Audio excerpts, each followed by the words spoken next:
Welcome, everyone, to the PFF Fantasy Podcast. I'm John Macri, and I am joined by PFF's lead fantasy analyst, the great Nathan Jahnke. Nate, we're live again on the YouTube, out into the Twitterverse. Another wild week in the NFL. We got some injury scares, some actual injuries, and plenty of surprising results. So how you doing? Did you survive week 2?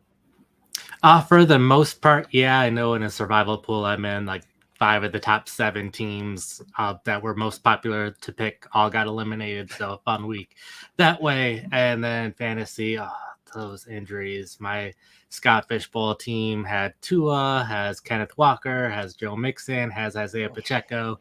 So I am hurting there after having a top 20 week the first week of the season. But hopefully the upcoming weeks are better. Hopefully some of these injuries aren't that serious and we can get back to having the great players playing football.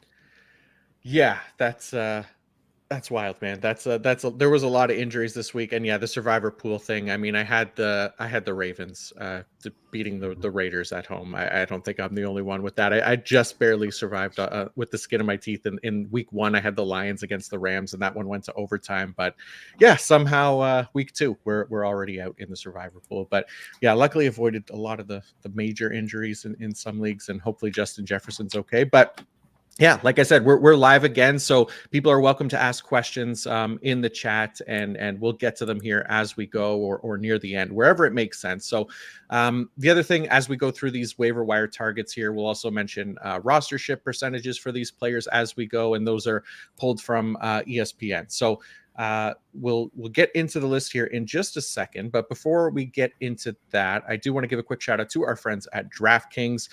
TD Tutty taking it to the house, in for 6, whatever you call a touchdown. One thing's for sure, touchdowns matter more at DraftKings Sportsbook, an official sports betting partner of the NFL. On the ground, in the air, from the special teams or defense, we don't care how they score them. We want to bet on touchdowns, and DraftKings Sportsbook is the number one place to bet touchdowns. Ready to place your first bet? Try betting on something simple like picking a player to score a touchdown. New DraftKings customers can bet $5 to get $250 in bonus bets instantly, plus 1 month of NFL premium on us. Download the DraftKings Sportsbook app and use code PFF. That's code PFF for new customers to get $200 in bonus bets when you get just $5 and get 1 month of NFL Plus premium on us. Offer ends this week, September 19th, only on DraftKings. The crown is yours. Gambling problem? Call 1-800-GAMBLER. In New York, call 877-8-HOPE-NY or text HOPE-NY. In Connecticut, help is available for problem gambling. Call 888-789-7777 or visit ccpg.org. Please play responsibly on behalf of Boot Hill Casino and Resort, Kansas. 21 plus, age varies by jurisdiction. Void in New Hampshire, Oregon, and Ontario. Bonus bets expire 168 hours after issuance. For additional terms and responsible gaming resources, see dkng.co/ftball. NFL Plus premium offer only available to new and former NFL Plus subscribers. Additional NFL Plus premium terms at nfl.com/terms. Okay, waiver wire time. Again, we're going to go through these players here. We're going to mention the ESPN rostership percentage as well. And we're looking at players that are rostered in 50% or of leagues or fewer.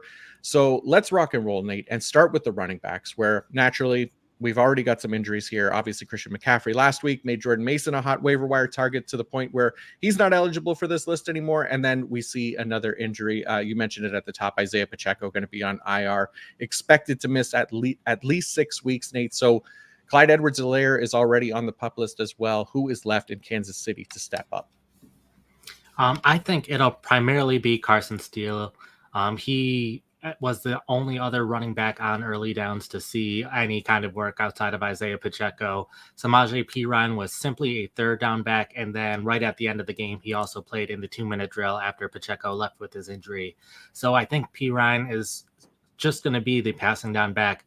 I think we could see things go back to how they were a little bit last year, where Isaiah Pacheco, as the main running back, was seeing roughly 65% of the early down snaps, with someone else getting those other early down snaps. At times it was Clyde Edwards-Helaire. At times it was Jerick McKinnon seeing that work. Right now it would be Samaje Perine. There have been reports that Kareem Hunt will be in for a visit. And if Hunt does get involved, I think it would be on early downs, taking those other 35 to 40% of snaps. So I think if anything, if Hunt is added, it would cut into Samaje Perine's playing time more so than Carson's playing time. So I think Carson will lead the team in carries. I don't think it'll be a hugely productive position to be in because it might be a 3-man backfield since he won't get the receiving down work and he won't get all of the early down work. The one positive is he should get all of the goal line and short yardage work. That was something where in the past, Jerick McKinnon was seeing a lot of work at the goal line and not seeing that from Samaje Perine so far. So it could still be a better position for the rushing running back in Kansas City than it had been in past years because of that goal line work. As you mentioned, Clyde Edwards-Helaire is on the PUP list. He could be back in 2 weeks dealing with PTSD, so it's hard to know exactly. It's not like other injuries where we have a good estimate of how long it'll take for someone to come back. So not sure if he'll be back in those 2 weeks or not. Perfectly fine picking him up in some leagues as well, because Pacheco will likely be out for a while, and I would not be surprised if once Edwards-Helaire is back with the team that he is the lead running back. Yeah, it makes sense, right? Like, we're going to lose Pacheco for a long time. We know this is a high-end offense as well, so we got to be able to target somebody in this backfield. And like you said, Perine probably going to take those receiving down work. But yeah, I don't mind Carson Steele. I mean, a rookie, he lost a fumble in this game, so maybe that, they bring in Kareem Hunt for some experience and a little bit more consistency and reliability there. But for the time being, I mean, Carson Steele rostered in fewer than 2% of ESPN leagues right now. Definitely somebody that we can look to add at the top here. And we did get a question about either Carson Steele or Samaje Perine. So I think we kind of answered that a little bit, Nate, but yeah. I'm not targeting Perine just because I think he'll just be the third downs. I don't think he'll be the next Jerick McKinnon because he's not getting that goal line work. And that was a huge part of McKinnon's fantasy value that 1 year is he was scoring a touchdown every other game, where I don't think Perine's going to be doing that. And especially if they had Kareem Hunt, then I don't think Perine's going to be getting much work on early downs either. Yeah, makes perfect sense. All right, so another potential injury situation to monitor here coming out of Sunday Night Football. The Houston Texans running back Joe Mixon, you mentioned him earlier as well. He suffered an ankle injury in that game, ended up not being able to finish the game. We don't have a ton of clarity there just yet on Mixon. If he'll Yeah, go ahead. Sorry. The one report that we got is that it is not considered long-term or serious. Yeah. So the reports basically say it's not going to be long-term. We don't know what that means for this upcoming week, though. So we'll be talking about this week for the Houston Texans running backs. Yeah, that's the thing, right? Like, we don't know if this is going to be short-term or long-term. It feels like it's probably not going to be long-term. But what did you think about the Texans backfield, or how you're kind of sorting them based on waivers here this week between Dameon Pierce and Cam Akers and Dare Ogunbowale as well? So yeah, it's the complicated fact that there's a number of guys that we're talking about here that makes it hard to pick up any of them, because Dameon Pierce was the clear RB2 in week 1. The only problem is that he suffered an injury and was out this past week. So we don't know if he will be back. I think if Dameon Pierce is healthy and Joe Mixon is not healthy, then Dameon Pierce would be the player to have in Houston. I think he would get the majority of the early down work. Because Dameon Pierce wasn't active, it was Cam Akers who was the backup on early downs, got the majority of the early down work once Mixon went down with injury, got the one goal line snap, which occurred after the injury. So it's not like Cam Akers is the goal line back now. It just happened to be when they got to the goal line. Dare Ogunbowale was the clear third down back, clear 2-minute drill back. That's going to continue to be his role regardless of which of these running backs are healthy. Not too interested in picking him up. The only reason he got those 3 early down snaps is Cam Akers fumbled near the end of the game when all they needed was ball security. So they got Dare in there for those last couple snaps on early downs to run the ball. So not looking to pick up Dare, but I think it'll be Dameon Pierce if he's healthy. If not, it'll be Cam Akers. But there's also a chance that Joe Mixon will just be ready this week, and then none of those running backs will matter. So I think you specifically want this if you are looking for a running back this week, not for a long-term solution. Yeah. I hope Mixon's back quickly as well, because this is not a situation where I kind of want to target one of these guys. But like you said, if there's an immediate need and, the waivers are thin, then these guys are pretty widely available. Both Dameon Pierce and Cam Akers rostered in fewer than 3% rostered in fewer than 3% of ESPN leagues right now. So let's look at some situations that weren't necessarily injury related here for a bit, and start with the Cleveland Browns, who appeared to have tricked us with their usage of Jerome Ford in week 1. They got us feeling comfortable about starting him, and then pulled the rug out from under us with a new look in week 2. So what did you see from the Browns in week 2, Nate? Yeah, like you said, week 1, Ford played a career high in snaps, career high in percentage of offensive snaps. Thought we were getting away from last year where Ford and Hunt were like going back and forth between who is the lead and getting the most work and so on. And then the first snap of the game, D'Onta Foreman's the running back on the field. I felt like this had more to do with Foreman dealing with injuries during training camp. Only played 1 snap in week 1, so I think it was just more they were ready for Foreman to have a bigger role, more so than Ford did anything wrong to lose these snaps. I think it had more to do with Foreman. A pretty clear split of snaps on early downs. Ford getting a lot of the passing down work. Foreman getting the goal line work, which shouldn't be surprising considering he's one of the biggest running backs in the league. This led Foreman to get 14 carries. Ford got, I think, 7, but Ford had more of the receptions. I wouldn't be surprised if Foreman is the running back that will score more fantasy points in this backfield over the short term, just because he's getting that goal line work. So I think he's more likely to score touchdowns. So I think that's a tiebreaker for me between Foreman and Ford. But it's also a case where Nick Chubb will come back sooner rather than later. So not the ideal situation, but the rest of the running backs we'll be talking about are more handcuffs, more guys that could potentially see more playing time, where Foreman's the only guy left where I'm pretty sure he'll get double-digit touches this upcoming week, unlike the rest of the guys we'll talk about. Mm-hmm. Yeah, makes sense. I think Pierre Strong got banged up in this game as well, right? So there's definitely some opportunity there for the Cleveland backfield, at least for now. I know it's kind of, it's not ideal necessarily as far as, a one-sided workload in someone's favor, but Foreman at least did kind of get that here in week 2. And like you said, Nick Chubb will be back at some point and probably be eased in. So make this a little bit messier for a little while longer, but still worth trying to look at D'Onta Foreman there. All right. How about a quick look at some of the names we touched on last week and are still holding some waiver wire value here coming out of week 2. We're looking at a few guys here. Bucky Irving, who is rostered in 29.5% of ESPN leagues. Rico Dowdle of the Dallas Cowboys, rostered in 37.4%. Antonio Gibson of the New England Patriots, 32.5% rostership. Tank Bigsby of the Jaguars, 15.2%. And Ray Davis of the Buffalo Bills in 11.5%. So again, we touched on all these guys last week, but anybody specifically that you want to go into in a little bit more detail, or anything that changed from this past week? I can go rapid fire on a couple of these. Sure. Bucky Irving, with Rachaad White, he did deal with an injury for a little bit, but he was not out for an extended period of time. So this backfield was fairly similar to last week. It was Irving, who was more efficient as a runner, getting a decent amount of snaps on early downs. Ended up with more rushing yards again. Still would not be surprised if Irving ends up getting more early down snaps as the season goes on, but it's a long season. It takes time for rookies to take playing time, especially at running back. So Irving is the clear guy if you are looking for more of a long-term option at running back rather than a short-term option. Rico Dowdle ended up starting this week rather than being the backup, so that was one positive sign. I think there's still a chance that if anyone emerges out of the Cowboys backfield, it will be Dowdle. So not super high on him, but I think there's a chance that he can be the starter where a lot of these other guys will need an injury. Antonio Gibson had a huge week 2, ran 11 times for 96 yards, which is great to see.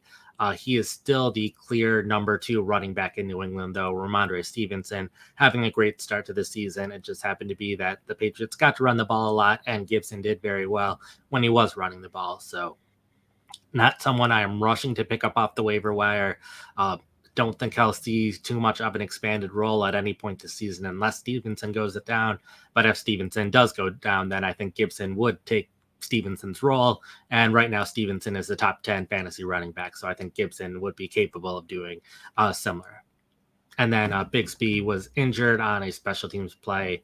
But a lot of the things we said last week, he had a decent role on early downs. And I think I'll continue that going forward. Yep, makes sense.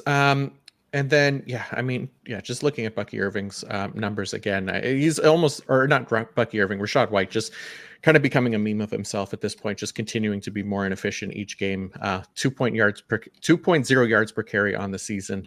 So hopefully we maybe do see some more Bucky Irving this year as well. All right, a few more running backs now, and all running backs who we're going to look at starting potentially in Arizona. We'll start there. We'll start in Arizona because I'm just looking at the question and I saw Trey Benson's name.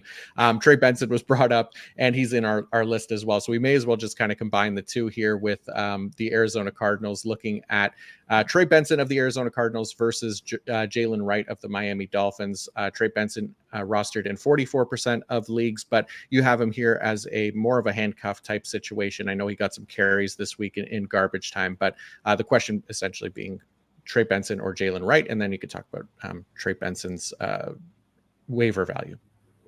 Yeah, so Benson is here because last week in week 1, he was rostered in over 50% of leagues. Plenty of people drafted him. I guess a lot of people drafted him not knowing what they were getting, because I was not expecting Benson to have a huge role, at least immediately. This past week, like you said, we saw him play a lot in garbage time when Arizona was up by a ton. So he got a lot of that fourth quarter work. I don't see Benson being someone that you can start anytime in the near future, but it's the exact same reason that we drafted him originally. It's because he would have that James Conner role if Conner gets injured, and Conner has missed at least a couple of games every season in his career. So unlike a lot of other running backs where they're a handcuff only if the running back gets injured, we have such a long history of James Conner getting injured that we're a little more confident that Conner is more likely to get injured than some of these other running backs at some point this season. So that's why Benson is considered such a good handcuff option, is because James Conner's injury history. So he's right in the middle of these running backs. I have him ahead of Gibson in terms of handcuffs that I would want. And to answer the question, I would have him above Jaylen Wright just because Wright is so far down the Dolphins depth chart. Jeff Wilson Jr. was the first backup to see playing time this past week. I expect Raheem Mostert to come back sooner rather than later. So I think Wright is still fourth on the Dolphins depth chart. Would not be surprised if he becomes third, but like we saw, even with an injury, it wasn't enough for Wright to have fantasy value, where all it would take is an injury in Arizona for Trey Benson to have fantasy value. Yeah, makes sense. And the Dolphins have a longer week here to rest up as well. So hopefully we see some more Raheem Mostert next week. But another one of the kind of rookie handcuffs to look at here on the waiver wire list, this time with the New York Jets, Briar Allen seems to have emerged as the clear RB2 behind Breece Hall as well. Oh, yeah, it was good to see because there was a little bit of a competition for that number 2 spot, or how much would be given to the two rookie running backs in New York. But it was Allen who took all of the playing time as a backup in this game. I don't think he'll have a ton of standalone value similar to Antonio Gibson. He just happened to have a very good week in the snaps that he did have, but he's still the clear number 2. I expect Breece Hall to continue to get 20 plus touches a game, and it'll just be if the Jets are in a situation where they can give running backs more than 20 touches in a game, then Allen will also get some work. But I don't think he'll have standalone value. I don't think you can trust starting him unless something happens to Breece Hall, in which case Allen would have a ton of fantasy value. So just another guy who had a good week. That's good for him and makes him one of the better handcuffs, and at least makes the situation clearer than it was in the preseason, but not someone that I will be rushing to pick up because there are plenty of handcuffs available as well. Yeah, makes sense. Yeah, if you have a roster spot open or something like that, where maybe you had to move a player to IR, Briar Allen just kind of getting ahead of that just in case of an injury of Breece Hall, which we hope it doesn't happen, but still. So last running back on the list for this week, Nate, and maybe more than just a handcuff. What did you see out of Tyrone Tracy of the New York Giants this past week, rostered in just 8.5% of ESPN leagues? Yeah, he was the clear number 2 running back. Devin Singletary did take a slightly higher percentage of the snaps this week than last. The one thing that was good to see, at least for Tracy, is he continued to see the goal line work. He saw it in week 1, saw it again in week 2. He's a good 4 inches taller than Devin Singletary, a little bit bigger as well. So it makes sense that Tracy would be the goal line back between the two.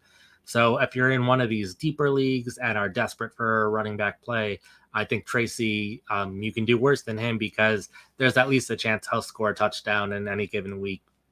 That's good for him. And then he's also the handcuff for Singletary. So if Singletary does get injured, it's another one of those situations where you can pick up a handcuff here. And we thought there was a chance that Tracy could win the starting job at some point this season, but Singletary was coming off of a good week. So it seems a little less likely now that Singletary will be benched anytime in the near future.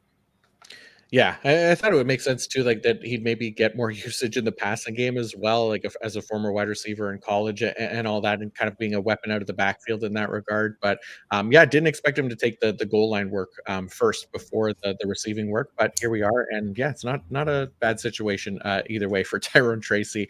All right, how about some wide receivers now, Nate? And we'll start with more injury news because it sounds like, in addition to Puka Nacua, who is already on IR, Cooper Kupp is a likely IR candidate due to his ankle injury. I don't know if anyone has pointed out just how decimated by injuries the Rams are right now, so maybe we're the first to that one. But no, Nate, no Puka, no Kupp. We talked about him last week as well. Demarcus Robinson has to be one of the top targets this week.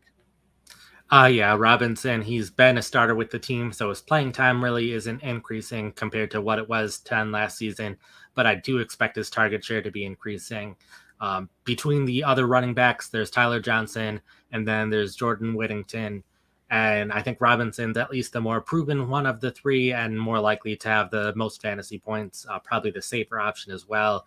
It's worth noting that he is basically the only Rams healthy player that's gotten a deep target anytime in the past 8 or so games that the Rams have played. So I think Robinson more likely to have the big plays of the group, and then also a decent target share when they're in the red zone, when they're within 10 yards of scoring. So I think he's probably the most likely one to score a touchdown. I think it is worth noting Jordan Whittington had a lot of hype throughout the preseason, played pretty well in their preseason games. So a chance that he becomes a breakout star for the Rams as well. But I think he's a bit more risky. A chance that he ends up doing really well. Also a chance that he barely does anything for the Rams. So if you're looking for more of a lottery ticket, then I think Jordan Whittington is someone that you can consider. But I think Demarcus Robinson is the most likely player to be the Rams leader in targets over these next couple weeks. Yeah, I mean, it makes sense, right? Like this was kind of the reason that anyone was drafting Demarcus Robinson in the first place, right? As a sleeper, like we know the Rams obviously run a lot of 11 personnel, and he could be this third wide receiver in a pretty good passing offense, but had more value if one of Cooper Kupp or Puka Nacua went down, and now both of them are down. So it makes a lot of sense here to kind of target Demarcus Robinson, but there's a few options there, like you said, Tyler Johnson and Jordan Whittington as well. But another team who could potentially be down top 2 wide receivers here, potentially only one. We'll see what happens with Justin Jefferson. But we know Jordan Addison didn't play in week 2 due to an ankle injury for the Minnesota Vikings. Justin Jefferson definitely scared everyone with some kind of leg injury and didn't return to the game, but doesn't sound like it's serious there, or at least that's kind of the way that he described it. But either way, we might be interested in Jalen Naylor in Sam Darnold's offense, Nate.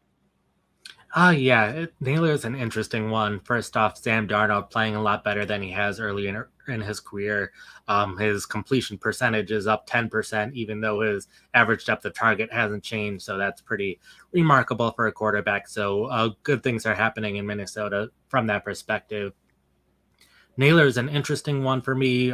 First off, as long as one of the wide receivers for Minnesota isn't playing, whether it's Justin Jefferson or Jordan Addison, then I trust Naylor to be pretty clear every down outside receiver for them. Got a lot of hype throughout training camp, has graded well for us in the past on a limited sample size, so a lot of reasons to be excited. The one concern I have is when all of the Vikings wide receivers were healthy at the start of week 1. Even though we expected Naylor to be that third wide receiver, we still saw a lot of Brandon Powell, a clear slot receiver, and the Vikings' 3 other wide receivers are not clear slot receivers. So when everyone's healthy, I'm not sure if Naylor is going to see enough playing time to make us happy enough to keep him on rosters, but there's at least a chance that he is the number 1 wide receiver in Minnesota. I know everything out of Justin Jefferson is that he's good to go and it's not a serious injury, but it's at least still worth keeping an eye on the injury reports this week, see how much he's practicing. And Addison as well. As long as one of them's gone, Chance Naylor has a really good week. But if both of them are back, then I am a little more cautious about what Naylor is capable of doing because he might not see enough playing time. Yep, totally reasonable. All right, so next up, a few players that we did cover last week, but still widely available as waiver wire targets here, Nate.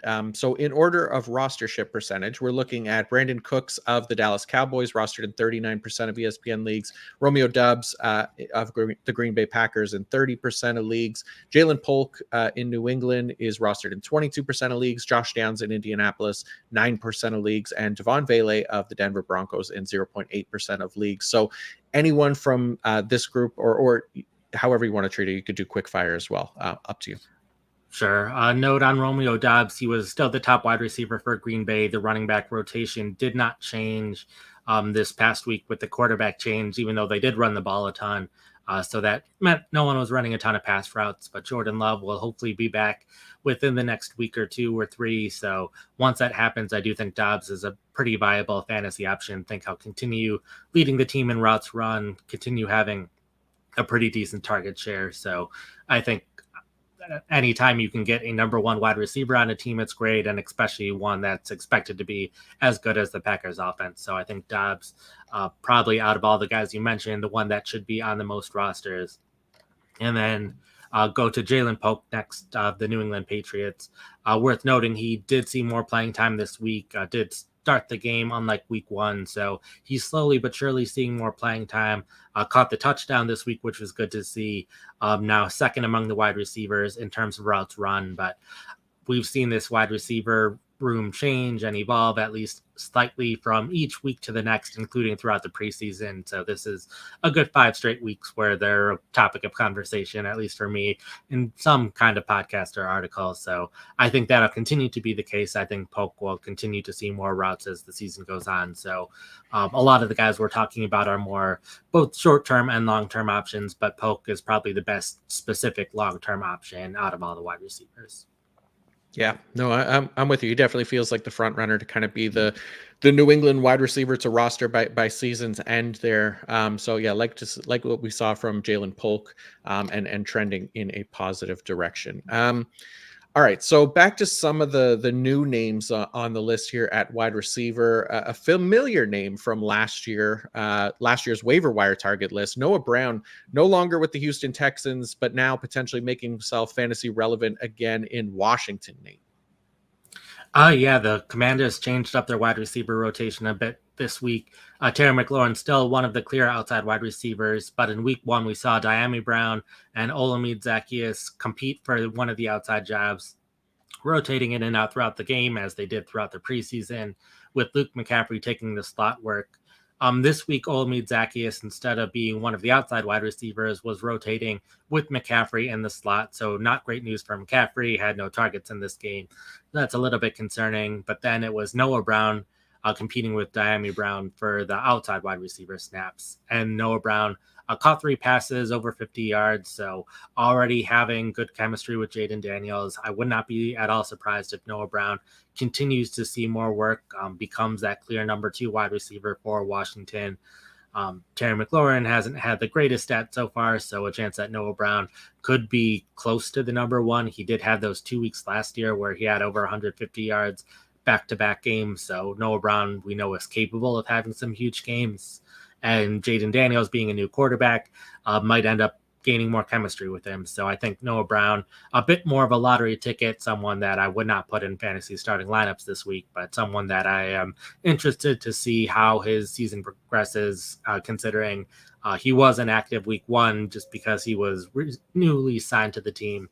And so they're still easing him in a little bit more and more.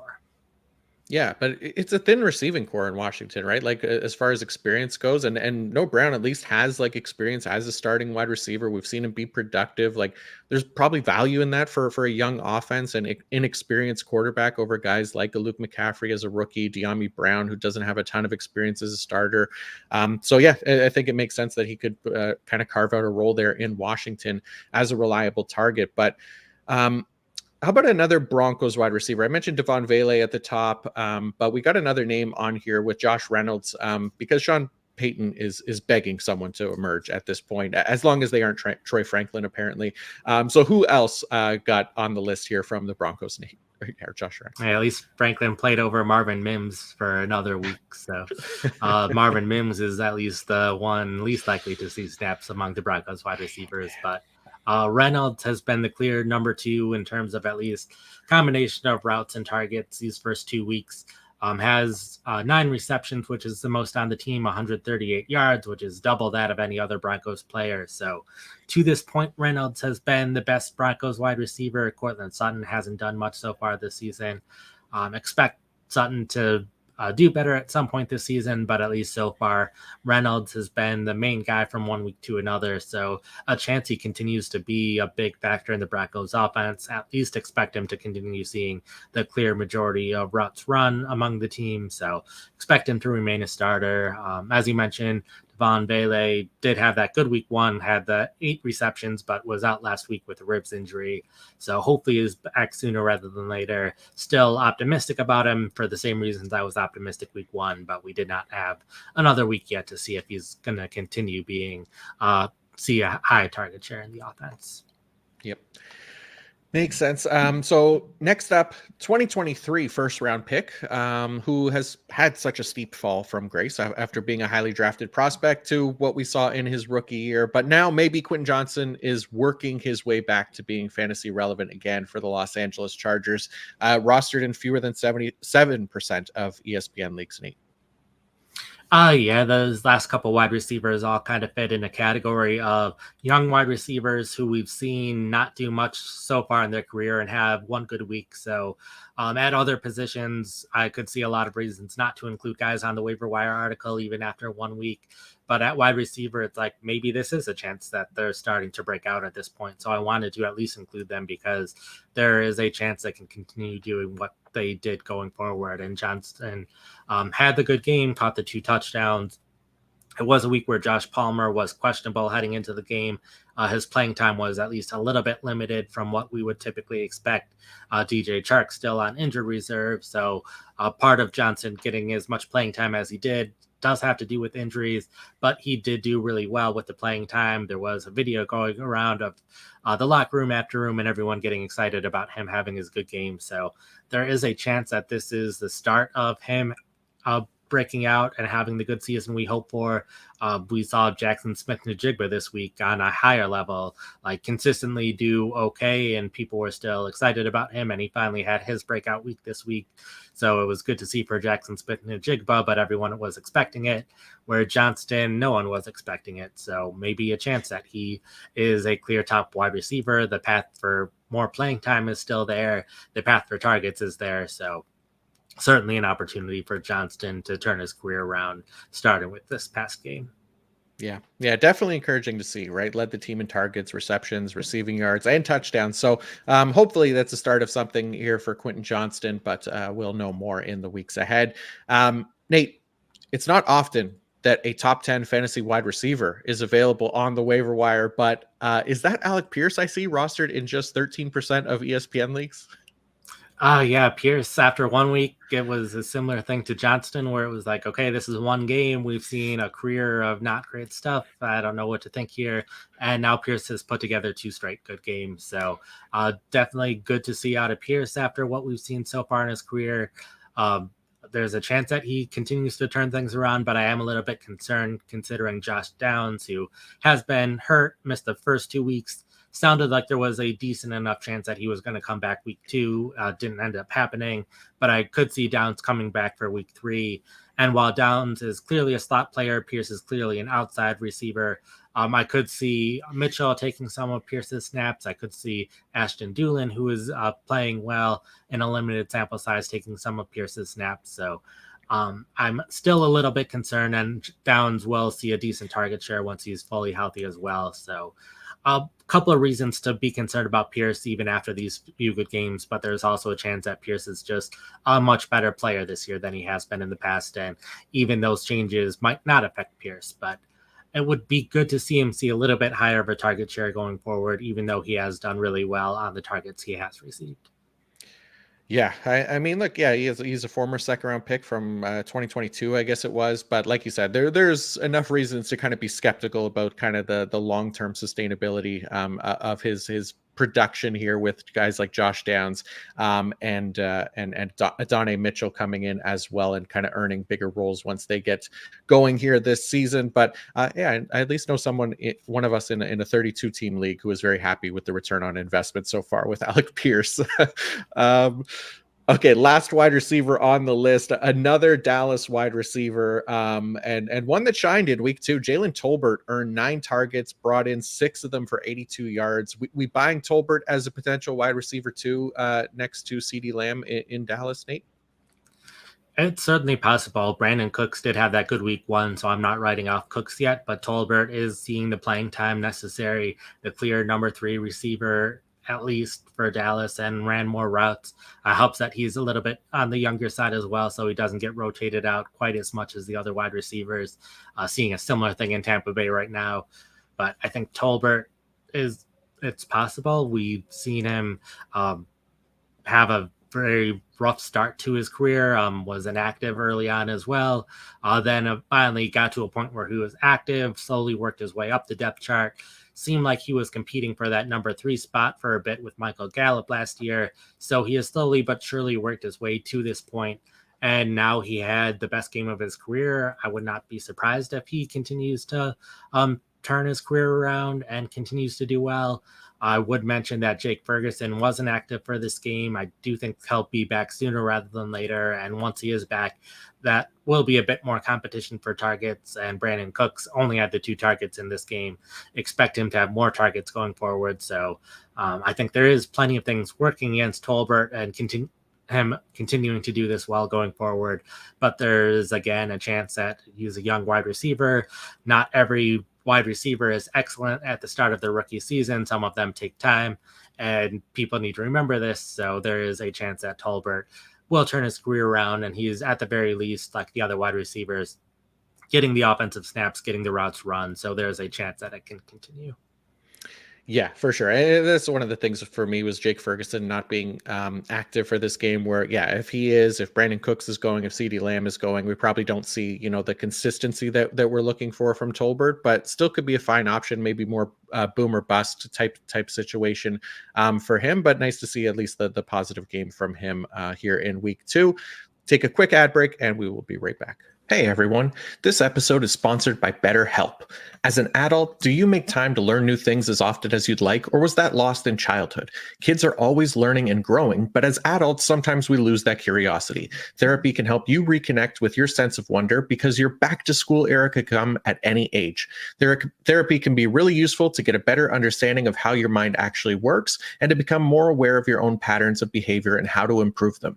It's useful for everybody, not just people struggling with something specific. If you're thinking about starting therapy, give BetterHelp a try. BetterHelp is a convenient, flexible, and entirely online way to get therapy that's right for you. You just fill out a brief questionnaire to get matched with a licensed therapist, and you can switch therapists at any time for no additional charge. Rediscover your curiosity with BetterHelp. Visit betterhelp.com/PFF fantasy to get 10% off your first month. That's BetterHelp, HELP.com/PFF fantasy. All right, let's take a look at the tight ends now. With Isaiah Likely, one of the hot pickups from last week, kind of all the sex appeal from this tight end waiver group might be gone, but that doesn't mean that we can't get some value out of these folks. And we'll start in New England. We talked about Jalen Polk and his potential to be a wide receiver 1 for the Patriots. But right now, that number 1 wide receiver on the team appears to be from this man, Hunter Henry, going for 8 catches and 109 yards in week 2. Yeah, Henry was like among a group of veteran tight ends that we knew were going to see a lot of playing time this year. Throughout his career, there were times where he was a clear fantasy starter. There were also times where he hasn't really done much, and we saw both of those at times last year. Henry, another player that early on in the season, he put together 2 good games, 50-plus yards, scored touchdowns in those games, that he seemed like an option, and then he didn't do too much the rest of the season. But they have a new offensive coordinator, have a new quarterback, so maybe there is a chance that this will be different for Henry. He is seeing enough playing time to be a fantasy starting tight end, saw enough targets for sure in this game to do that. I just don't know if he will consistently do that. So I think out of all the tight ends that you could consider this week, he is the top option. I just also would not be at all surprised if next week he doesn't see those targets again. So worth picking him up. I would not, if you're spending any money on it, put a lot on him on your leagues, because there's a chance that he goes back to not seeing many targets. I would be perfectly fine dropping him in 2 to 3 weeks after you pick him up and he's not doing much after this. But there are a lot of tight ends that are in committees this season. It seems like there's a bit more of that this year than past years. So it's pretty rare to find a tight end who is playing 80+% of snaps every week. And I think Henry should be able to keep that up going forward. So I think Henry, one of the tight ends worth considering for the playing time alone. And when you add the great week this week, puts him at the top of the list. Yep, I'm with you. All right, next up, a name from last week, Colby Parkinson of the Los Angeles Rams. And he's coming off a quiet week. But again, there might be a need to call on him more with injuries to Puka Nacua and Cooper Kupp now, Nate. So rostered in just under 40% of ESPN leagues. We still like Colby Parkinson and his potential in this Rams offense. Yeah, one of the rare tight ends playing over 80% of snaps again, so we know he's getting the playing time. Had a better week 1 than he did week 2, but like you said, the injuries at wide receiver could boost up his target share a bit, and it's just the routes run. His 66 routes run are the second most among tight ends this season, so the fact that he is running so many routes gives him potential. His target rate has been very low at 10.6%. That is bound to increase at least a little bit, and the injuries should potentially make it increase a lot. So there's a lot of tight ends that aren't going to see much playing time. The fact that Parkinson makes him more valuable than at least half the tight ends in the league right now. Yeah, I'm with you. The other one here, Brenton Strange of the Jacksonville Jaguars. Evan Ingram was a surprise out after suffering a hamstring injury in warmups on Sunday morning. So Brenton Strange is not rostered in any ESPN leagues. It looks like 0% rostership percentage. So he actually got a few targets in week 2 with Evan Ingram out of the lineup. Yeah, even when the injury happened, I wasn't exactly sure how the Jaguars would use their tight ends, because Luke Farrell was seeing more playing time this year. Most of that was in run blocking situations, but some of that had been in pass situations as well. But it was a case where Strange just completely took Evan Ingram's role. The tight end split was exactly how I would have expected if it was Ingram and Farrell just put Strange's name in Ingram's place, and he ended up having more targets than Ingram typically sees. Has one of the highest target shares for a tight end this season. Evan Ingram currently week to week, so I think there's a decent enough chance that Strange is the starter, at least for this week. And he has graded decently well. It's something where Evan Ingram has never graded that well for us and has never been super efficient, just has run a ton of routes and has a high target share. And that's why he's had fantasy value. So if Strange plays well enough over these next couple weeks, I wouldn't be all that surprised if Strange continues to see at least some playing time. But I'm mostly looking at this for a short-term option. But considering he was a pretty high draft pick at tight end for Jacksonville and was kind of viewed as a future of the position, if he does start playing pretty well, it wouldn't be that surprising if they decide the future is now and continue to have Strange be a big part of this offense. Awesome.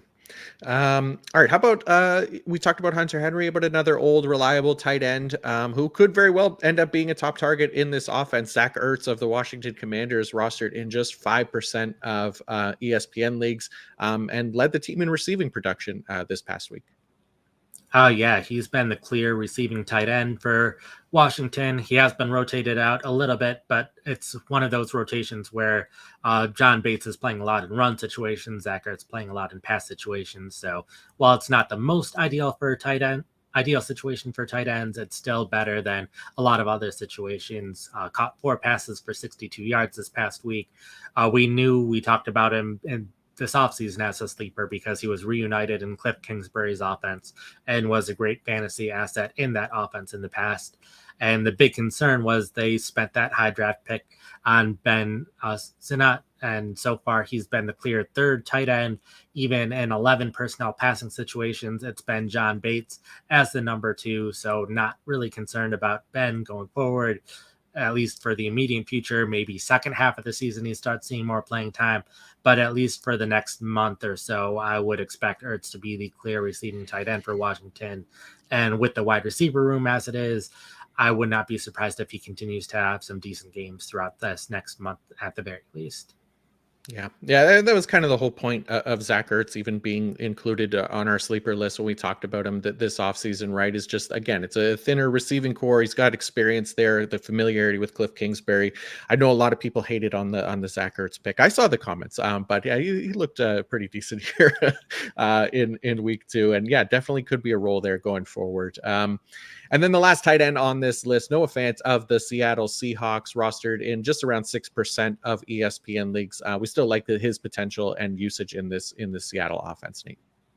Yeah, the big thing is he is no longer in Shade Waldron's offense where they rotate tight ends a ton. So these past 2 weeks, even though he's been showing up on the injury report, he is still seeing more playing time than he was at any point last year, same as the year before, since he was just rotating in and out a ton. So he is at least seeing the playing time that we're hoping for. That has not led to the targets that we're hoping for, the production yet, but he was injured, missed all of training camp basically, and has been limited at least somewhat in these first 2 games. So I would not be at all surprised if Fant starts seeing more production as he gets closer to 100%, gets more experience in this new offense in Seattle where he missed out on that time in August. So he just needs experience in the offense as well. And I'll mention the question that just popped up as well, that we aren't talking about some of these other tight ends like Gesicki. Talked about him in the recap article, but there were tight ends like Gesicki who had this one good week, but there were a lot of things going in Gesicki's favor. First off, Tanner Hudson was injured and inactive. Hudson was rotating a bit with Gesicki in week 1. Gesicki also was not playing in 12 personnel, which is a pretty big deal. So once Cincinnati starts playing better, using a little bit more 12 personnel, that'll be more snaps where Gesicki's off the field. So not someone who is taking even 80 or 90% of the snaps in 11 personnel. Drew Sample's taking some of those snaps. And then he had that high target share with T. Higgins not playing in the offense. Jamar Chase has been getting double covered all the time. So I think once Higgins is back, that reduces the target share for Gesicki when he is on the field. And I just don't see him seeing a ton of snaps going forward that we can consistently depend on him by any means. I think in games where the Bengals are playing from behind throughout the game, Gesicki has more opportunities, but I'm not sure how many games the Bengals will be in that situation going forward. Yep, I think that's fair. All right, let's wrap up with some quarterbacks here. And I'm looking at the list. All 4 of these quarterbacks are among the top 6 in PFF passing grade through the first 2 weeks. Pretty interesting, if you ask me. And so we'll have to start with the undefeated Justin Fields, who is still out there in about 70% of ESPN leagues, Nate. Yeah, have him at the top of the quarterbacks, even though the other 3 that we're going to mention have scored more fantasy points so far this season. But I think Fields has looked great this season. I mentioned Sam Darnold earlier, having a much higher completion percentage with the same average depth of target. Same thing has happened for Justin Fields. He's one of our top graded quarterbacks this year, and his completion percentage is much higher, even though his average depth of target really hasn't changed. So that's been great. And then from a rushing perspective, second most rushing attempts, I believe, so far this season. That was before last night's game. I don't know if Jalen Hurts surpassed that or not, but at least top 3 in rushing attempts so far this season among quarterbacks, with Jaden Daniels at the top. The big thing is he hasn't scored as many touchdowns as he has in the past. That's the big reason why he hasn't scored as many fantasy points.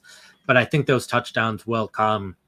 I know at least one called back by penalty this past week. Another big player too also called back by penalty that weren't Fields' fault, at least. So I think Fields is definitely capable of putting up big numbers. We know he was the quarterback 6 2 years ago, and I think he's capable of having that kind of production again if he continues to do as well as he's been doing in the passing game and is able to keep running the ball as much as he is. He hasn't broken any of those really long runs yet, but I think all it takes is for 1 or 2 long runs and his fantasy value balloons up. So he's the quarterback of the ones on the waiver wire I probably want the most. The big concern was if he loses the starting job, but if he keeps winning, if he keeps keeping the Steelers either above 500 or at 500, I think Fields will remain the starting quarterback for Pittsburgh. Yeah, I mean, it makes sense, right? Like they're 2-0, so I don't see them necessarily going away from him once Russell Wilson is back, unless they lose or things don't look good. So I think they stick with him for now, at least. And then one of the other quarterbacks on the list here, Derek Carr of the New Orleans Saints, who happened to be an absolute wagon here to start the season, rostered in just 9% of ESPN leagues and looking good out there so far through 2 weeks, Nate. Yeah, he's kind of ridiculous for a fantasy quarterback because he had the 29th most attempts before Monday Night Football. I wouldn't be surprised if he's 31st now. The Saints just haven't needed to pass a lot in games, but he's averaging 11.4 yards per attempt, scored 5 touchdowns. We saw late last season as well, he was doing really well at quarterback, top 10 quarterback over the last third of the season. So the Saints do have a bit of a rough stretch over these next few weeks in terms of their opponents.